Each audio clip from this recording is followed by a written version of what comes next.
Mesdames et demoiselles et messieurs, bonjour. Concernant la crise post-électorale au Cameroun, la diplomatie américaine est en train de s'activer pour pouvoir sanctionner les responsables qui sont derrière les violences post-électorales au Cameroun. Le Congrès américain a saisi le secrétaire d'État Marco Rubio sur les violences post-électorales au Cameroun et demande de traduire en justice tous les responsables impliqués dans ces violences-là, les forces de maintien de l'ordre, les forces de défense et de sécurité, les préfets, les hauts cadres, les ministres et bien d'autres choses. Chers dames et messieurs, vous savez que jusqu'à ce jour, 6 novembre 2025, où je fais cette vidéo, les États-Unis n'ont pas encore eu à porter la lettre, n'ont pas encore eu, le président américain, autant pour moi, n'a pas encore félicité le président Paul Biya pour sa réélection selon le Conseil constitutionnel pour un 8e mandat à la tête du Cameroun. Que disent, n'est-ce pas, les membres du Congrès américain? Pourquoi est-ce qu'ils ont saisi le secrétaire d'État Marco Rubio pour que, n'est-ce pas, les États-Unis puissent se prononcer et sanctionner, n'est-ce pas, les responsables derrière les violences post-électorales au Cameroun? Chers dames et messieurs, ce qui est en train de se passer au Cameroun est en train de prendre les dimensions vraiment diplomatiques internationales. J'aimerais vous demander de faire comme ça, s'il vous plaît, la chaîne pouce bleu, likez la vidéo, abonnez-vous si ce n'est pas encore fait et surtout activez la cloche de notification pour rester alerté des prochaines vidéos. Enchanté, moi c'est Brice et bienvenue sur Cameroun Investigation. Que disent donc les membres du Congrès américain qui ont saisi le secrétaire d'État Marco Rubio pour qu'il puisse intervenir au Cameroun via des sanctions? J'aimerais donc vous donner lecture de cette déclaration des membres du Congrès américain qui ont écrit au secrétaire d'État Marco Rubio. Washington DC, le 4 novembre 2025, l'honorable Marco Rubio, secrétaire d'État, département des États-Unis. Washington DC, 20520. Cher secrétaire Rubio, nous vous écrivons pour exprimer notre profonde préoccupation concernant la crise post-électorale en République du Cameroun à la suite de l'élection présidentielle du 12 octobre 2025. Les tensions persistantes, les violations généralisées des droits humains et les irrégularités électorales signalées menacent à la fois la stabilité du Cameroun et la sécurité de la région de l'Afrique centrale avec de sérieuses implications pour les intérêts des États-Unis. Le président Paul Biya, âgé de 93 ans et au pouvoir depuis 43 ans, a été déclaré vainqueur avec 53,66% des voix, tandis qu'Issa Tchiroma Bakari aurait obtenu 35,19%.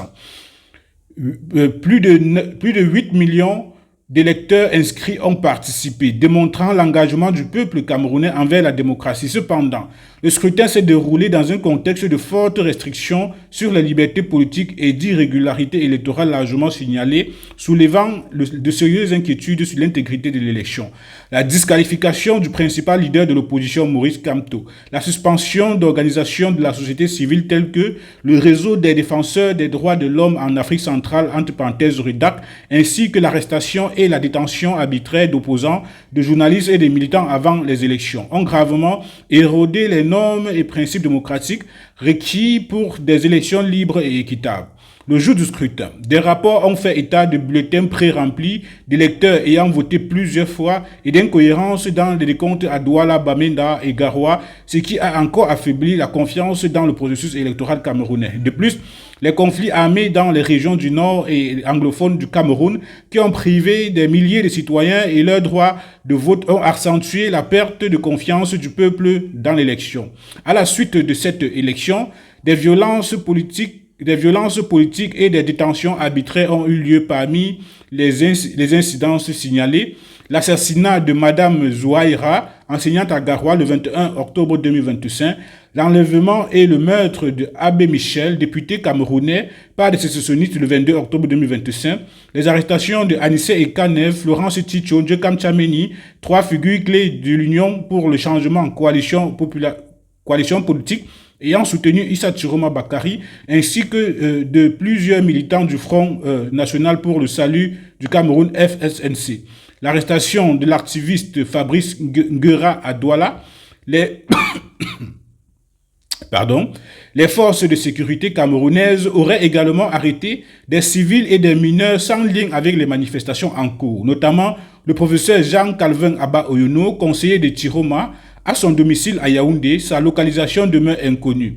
Le refus d'informer sur sa détention constitue une disparition forcée, crime reconnu par le droit international.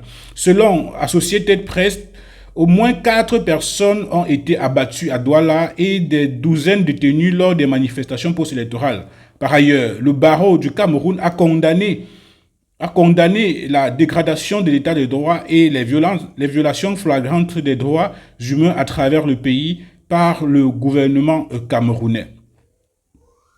Dans l'extrême nord du Cameroun, Boko Haram et ISIS Afrique de l'Ouest continuent leur attaque transfrontalière,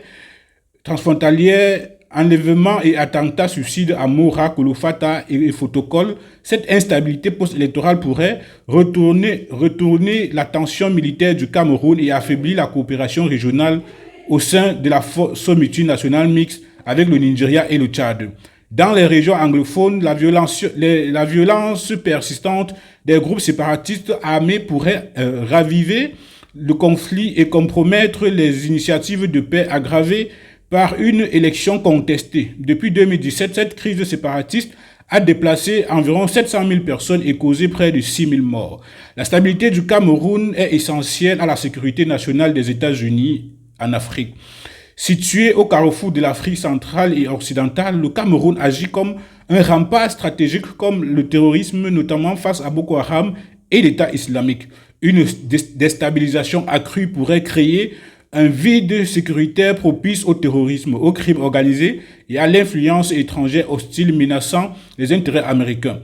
Un Cameroun stable garantit également la sécurité maritime dans le golfe de Guinée, la protection des échanges commerciaux mondiaux et des approvisionnements énergétiques. En résumé, la stabilité du Cameroun contribue à protéger les intérêts stratégiques, économiques et sécuritaires des États-Unis dans la région déjà instable.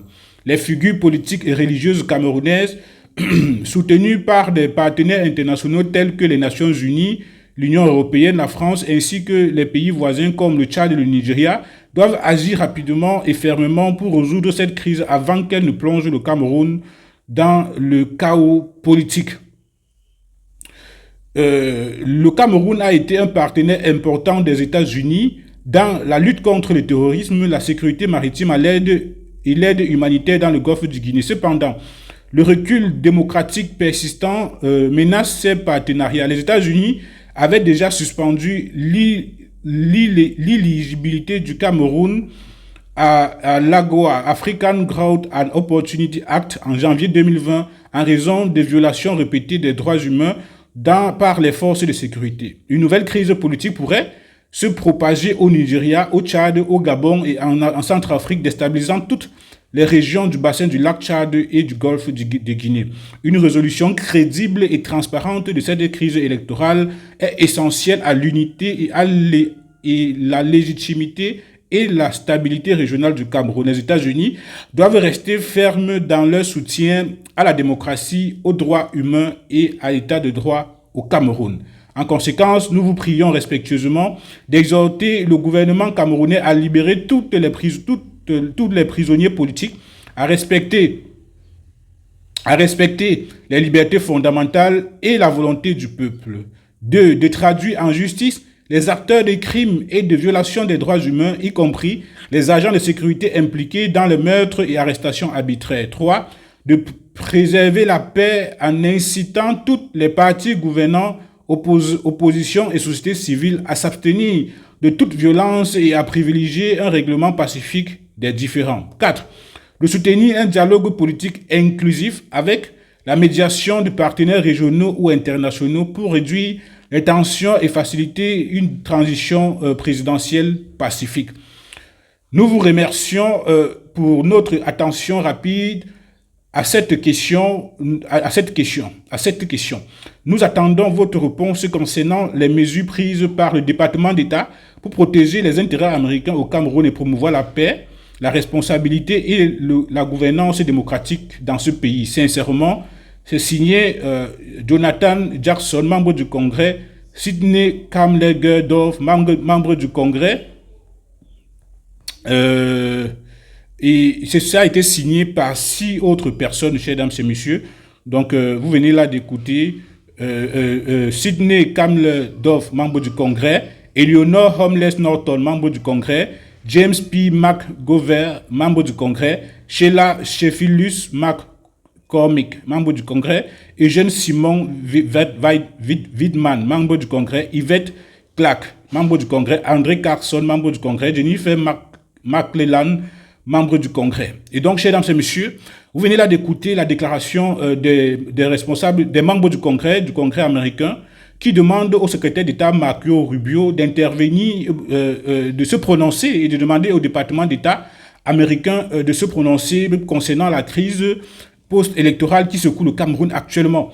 Et comme vous le savez, on a toujours l'habitude de donner notre avis par rapport à ce que aux différentes réactions internationales concernant cette crise.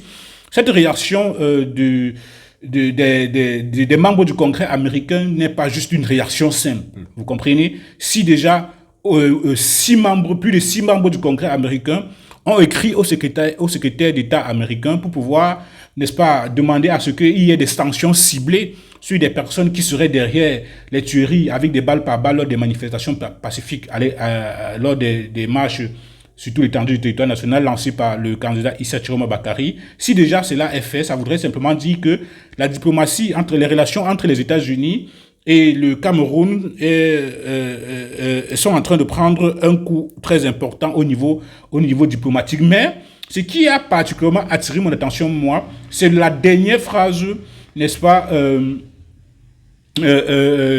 des membres du Congrès américain qui disent que nous vous prions respectueusement, le 4e point, de soutenir un dialogue politique inclusif avec la médiation de partenaires régionaux ou internationaux pour réduire les tensions et faciliter une transition présidentielle pacifique. Vous voyez, cette phrase n'est pas juste une phrase, ça veut tout dire. C'est-à-dire de soutenir un dialogue politique inclusif avec la médiation d'un partenaire régional, de partenaires régionaux ou internationaux pour réduire les tensions et faciliter une transition présidentielle pacifique. Donc, si moi je veux essayer d'analyser cette phrase ou bien en général ce que les membres du Congrès américain demandent au secrétaire, enfin ce qu'ils sont en train de dire, c'est que les membres du Congrès américain, certains membres du Congrès américain sont ici en train de dire, sans le dire, que le président Paul Biya n'est pas le vainqueur de cette élection présidentielle et qu'il faudrait qu'il puisse ordonner une transition présidentielle pacifique. C'est-à-dire, vous voyez ce qui est en train de se passer, c'est tout sauf pacifique. C'est-à-dire que M. Issa Chiroma Bakary a déjà dit qu'il faudrait que les Camerounais considèrent qu'il y a 2 présidents, le président élu par le peuple camerounais et le président nommé par le Conseil constitutionnel. Ça, c'est ce que Issa Chiroma Bakary avait dit dans sa récente sortie, que les Camerounais devraient considérer qu'ils ont désormais 2 présidents. Mais dans les textes, n'est-ce pas, du Cameroun, le président prend fonction à la date de prestation de serment. C'est-à-dire que si M. Chiroma estime qu'il est le président de la République, tant qu'il ne prête pas serment, il ne pourra pas être président de la République, parce que si il veut respecter les textes, n'est-ce pas, du Cameroun, il devra, n'est-ce pas, également prêter serment sur le territoire camerounais, parce que il y a des langues qui disent que M. Chiroma pourra prêter serment en France, soit au Nigeria, ce qui ne pourrait pas être légitime, parce que voilà, pour prêter serment, il faut prêter serment dans son pays, ou bien alors dans une ambassade. C'est-à-dire, s'il est peut-être en France, il faudrait qu'il prête serment en France, sur le territoire français, à l'ambassade de France, à l'ambassade du Cameroun en France, ou encore à l'ambassade du Cameroun au Nigeria. Donc, chers dames et messieurs, les États-Unis sont en train de se prononcer, et le Congrès américain, s'il se prononce déjà, après que certains membres du certains députés américains se soient prononcés, aujourd'hui, c'est plusieurs membres du Congrès américain qui ont saisi le secrétaire d'État américain pour qu'il puisse, n'est-ce pas, prendre des positions fermes et claires concernant la crise qui se joue au Cameroun, tout en demandant au gouvernement camerounais de faciliter une transition pacifique, présidentielle pacifique. Cela veut tout dire, ça veut simplement dire que les États-Unis ici, on retrouve l'élection du président Paul Biya un peu entachée d'irrégularité et reconnaît sans le reconnaître que le président Paul Biya n'aurait pas gagné cette élection présidentielle. Donc, chers dames et messieurs, si au jour, après la prestation de serment du président Paul Biya, ce 6 novembre 2025, les États-Unis ou bien le président Donald Trump n'envoie pas une lettre de félicitations au président Paul Biya, je pense que dans les heures qui suivent, il devra certainement se prononcer, peut-être en faveur de M. Issa Chiroma Bakary, parce que si les membres du Congrès américain se sont prononcés jusqu'à présent, c'est dû au lobbying, n'est-ce pas, des avocats ou bien alors des équipes de Issa Chiroma Bakary qui mettent pression sur la communauté internationale pour qu'ils ne puissent pas fermer les yeux sur ce qui est en train de se passer au Cameroun. Chers dames et messieurs, ça c'était mon analyse. Je ne sais pas ce que vous pensez par rapport à cela. Je vais vous demander, s'il vous plaît, de faire comme ça, de partager massivement parce que ce qui est en train de se préparer au Cameroun, vraiment, nous ne souhaitons pas voir les événements de 2010 qui sont passés en Côte d'Ivoire au Cameroun puisque Issa Chiroma Bakary a à plusieurs reprises essayé de prendre, n'est-ce pas, les exemples de cette année-là, de ces années-là en Côte d'Ivoire. S'il vous plaît, c'était moi, Brice. Je vais vous demander, si vous n'êtes pas encore abonné, de vous abonner et de faire comme ça, de lâcher un pouce bleu, d'activer la cloche de notification pour rester alerté des prochaines vidéos sur Cameroun Investigation. À très bientôt.